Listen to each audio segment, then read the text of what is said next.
नमस्कार दोस्तों।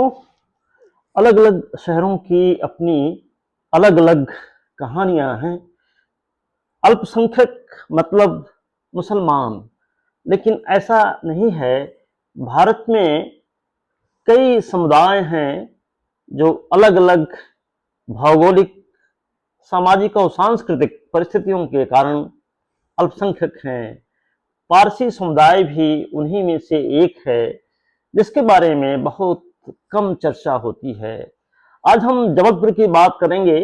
जबलपुर में पारसियों की क्या स्थिति है, इस पर युवा कथाकार पंकज स्वामी ने गहराई से पड़ताल की है अपनी कहानी के माध्यम से, जिसका शीर्षक ही है पारसी धर्मशाला।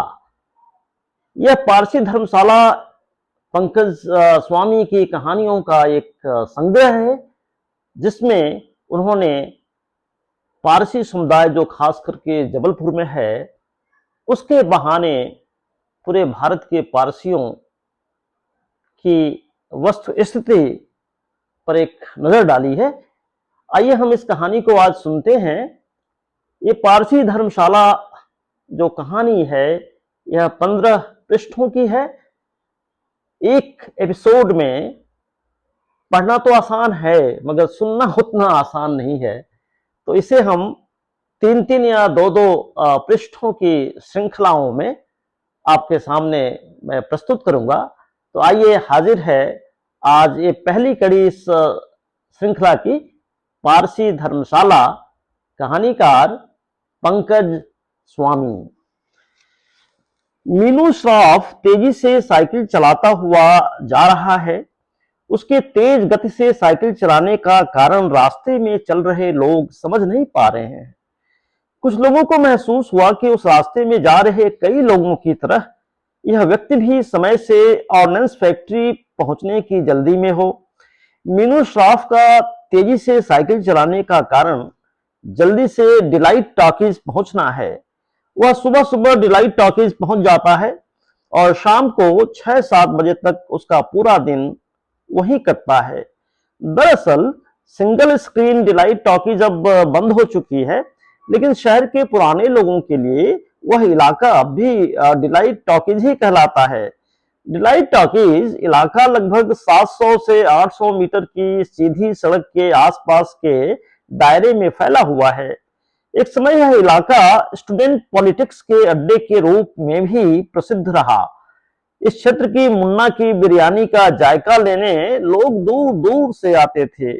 बताया जाता है कि इसी इलाके में एक ऐसे मैकेनिक की दुकान भी रही है जो स्कूटरों का इंजन बनाने के पश्चात वाहन को घंटों तक स्टार्ट करके नहीं रखते, बल्कि उनके मालिकों को दोपहिया वाहन सीधे सौंप देते थे।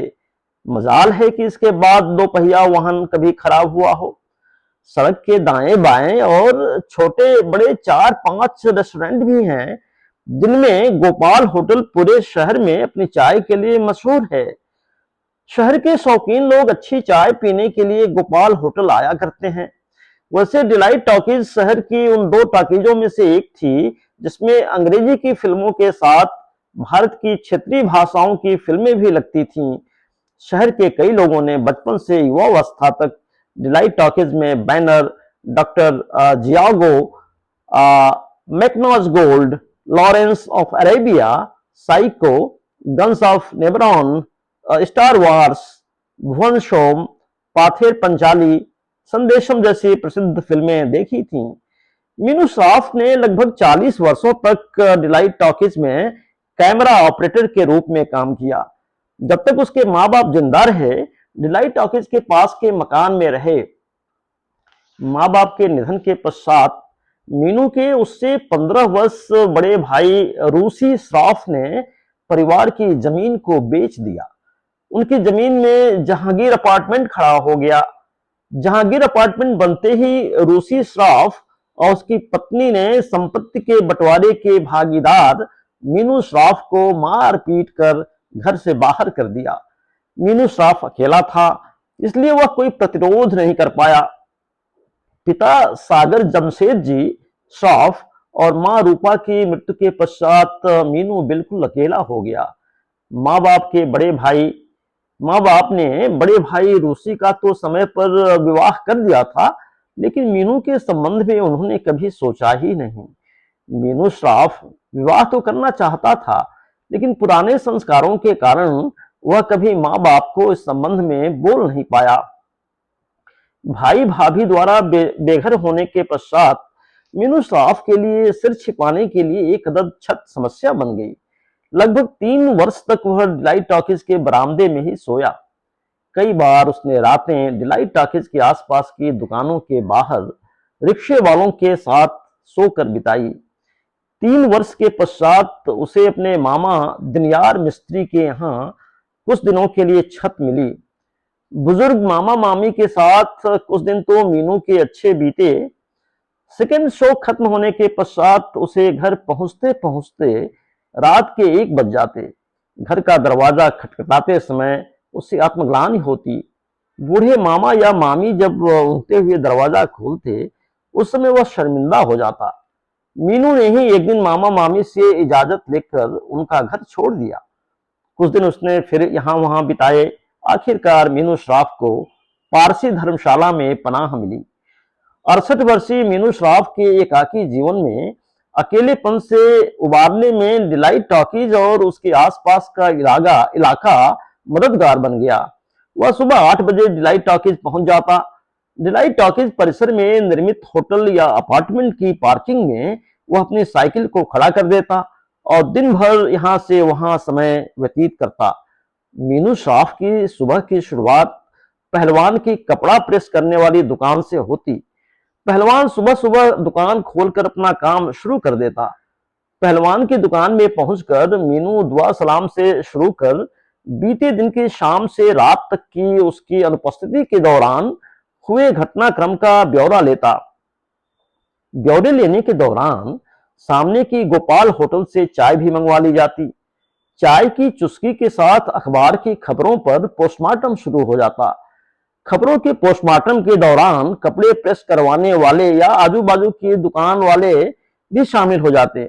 मीनू श्राफ देश की वर्तमान परिस्थितियों पर हर समय चिंतित दिखता।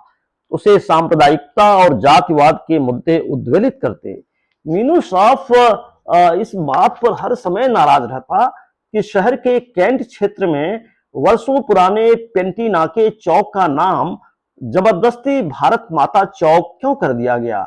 उसकी नाराजगी इस बात पर भी है कि इसमें प्रशासन का पूरा सहयोग रहा। कई बार बातचीत में प्रतिरोध न करने के कारण को पारसियों के अल्पसंख्यक होने और उनके शांत स्वभाव को भी जिम्मेदार मानता। मीनू श्राफ यह बात भी जानता कि शहर में जितने भी पारसी हैं वे सभी 60 वर्ष के ऊपर के हैं, इसलिए वे पेंटीनाके चौक के नाम परिवर्तित करने का विरोध नहीं कर पाते। विरोध या प्रतिरोध तो युवा कर सकते हैं। मीनू श्राफ व्यक्तिगत तौर पर अपना विरोध जताता रहता। लोगों से बातचीत में वह जानकारी देता रहता कि प्रसिद्ध फिल्म अभिनेत्री एवं मॉडल डायना पेंटी के परदादा मानेक एस पेंटी के नाम पर पेंटीनाका का नाम है। पेंटीनाका शहर के कैंट क्षेत्र में सेंट लियो शिक्षा संस्थान के पास का विख्यात चौराहा है, सेंट अलोयसिस। डायना के परिवार का पैतृक घर का नाम पेंटी हाउस है और वह पेंटीनाका के पास स्थित है। सत्ताधारी दल और उसके समर्थक उग्र संगठनों ने पेंटी को अंग्रेज घोषित कर पेंटीनाके का नाम भारत माता चौक करवा दिया। मीनू श्राफ इतिहास की इस छेड़छाड़ से दुखी होता। उसे लोगों के इतिहास व संदर्भ की जानकारी न होने पर झुंझलाहट होती। इन्हीं झुंझलाहट के बीच वह एक कोने में जमीन में बैठकर अखबार बेचने वाले नन्हे के ठिए पर पहुंच जाता। मीनू को नन्हे के ठिए में स्थानीय के साथ दूसरे शहरों के अखबार भी पढ़ने को मिल जाते। लगभग आधा 1 घंटे में वह अखबार पढ़कर और उनमें छपी खबरों पर चर्चा कर लिया करता। दोपहर होते होते मीनू श्राफ पहलवान की दुकान के सामने स्थित मनमोहन होटल में दाल चावल खा लेता। इस बीच वह पारसी धर्मशाला में जाकर आंटी सायरा दारूवाला द्वारा सौंपे गए कामों को भी निपटा लिया करता। धर्मशाला के कामों को करने के एवज में उसे कुछ रुपए मिल जाते। उससे पहले यह काम आंटी का बेटा रोहिंटन किया करता था, लेकिन उसका कुछ दिन पूर्व निधन हो जाने के पश्चात यह जिम्मेदारी मीनू को मिल गई। वैसे भी पारसी धर्मशाला में सिर्फ सायरा दारू वाला और मीनू ही रहा करते। आंटी का जीवन भी एकाकी है। उनका एक बेटा फरजाद अपनी पत्नी मेहताब के साथ शहर के दूसरे मोहल्ले में रहता और कभी कभी वह अपनी मां का हालचाल जानने के लिए आ जाया करता। भाई की मौत के पश्चात फरजाद चाहता था कि मां उसके घर में रहने लगे, लेकिन सायरा ने उसकी बात पर कोई ध्यान नहीं दिया। सायरा दारूवाला और मीनू श्राफ के मध्य बातचीत कम होती, लेकिन उनमें आपसी सामंजस्य व तालमेल अच्छा है। तो साथियों, मैं हूं आपका दोस्त लक्ष्मीकांत शर्मा और आपका पसंदीदा यूट्यूब चैनल है लाइफ विद लक्ष्मीकांत, जिसमें हम दुनिया भर की स्मृतियों की कड़ियों को श्रृंखलाबद्ध रूप से आपके सामने प्रस्तुत करते हैं। तो आज आपने कहानी का पहला भाग सुना, पारसी धर्मशाला, लेखक पंकज स्वामी। अगर साथियों आपने life with Laxmikant YouTube channel को सब्सक्राइब ना किया हो तो कृपया कर लीजिएगा। अपने दोस्तों, मित्रों और परिचितों से भी करवाइएगा। लाइक, डिसलाइक, कमेंट भी कीजिएगा, ताकि हम आपके सामने और बेहतर कंटेंट लेकर आ सके। नमस्कार दोस्तों।